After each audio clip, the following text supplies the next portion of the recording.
கட்சி ஆரம்பிச்ச காலத்திலிருந்து எவ்வளவோ பொய்களை வந்து ராமதாஸ் அவர்கள் சொன்னார்கள். அதாவது அன்னைக்கு அது உண்மையா இருந்துச்சு. ஆனா காலப்போக்கில் வந்து பொய்யா மாறிடுச்சு. என்னைக்கும் நான் வந்து வாரிசுகளை கொண்டு வர மாட்டேன் அப்படின்னு சொன்னாரு.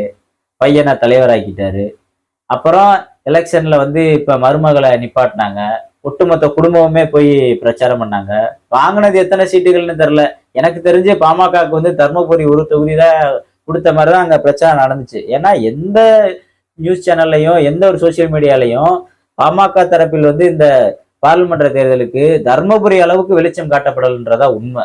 ஏன்னா எப்படியாவது அவங்களை ஜெயிக்க வச்சிடணும் அப்படிங்கிறதுக்காக தர்மபுரியில் மட்டும்தான் அவங்க வந்து போக்கஸ் பண்ணி வேலை பார்த்தாங்க. எனவே இந்த பாமக என்ற ஒரு கட்சியை ஒரு குடும்பத்தினுடைய சொத்தாக தான் ராமதாஸ் அவர்கள் பார்த்துட்டு இருக்காரு. ஏன் இன்னைக்கும் பாருங்க, ஏன் இளைஞர் அணி தலைவரா வேற யாரையோ ஒருத்தரை நியமிக்க வேண்டியதானே? அது ஏன் மகளோட பையனை கொண்டு வரணும்?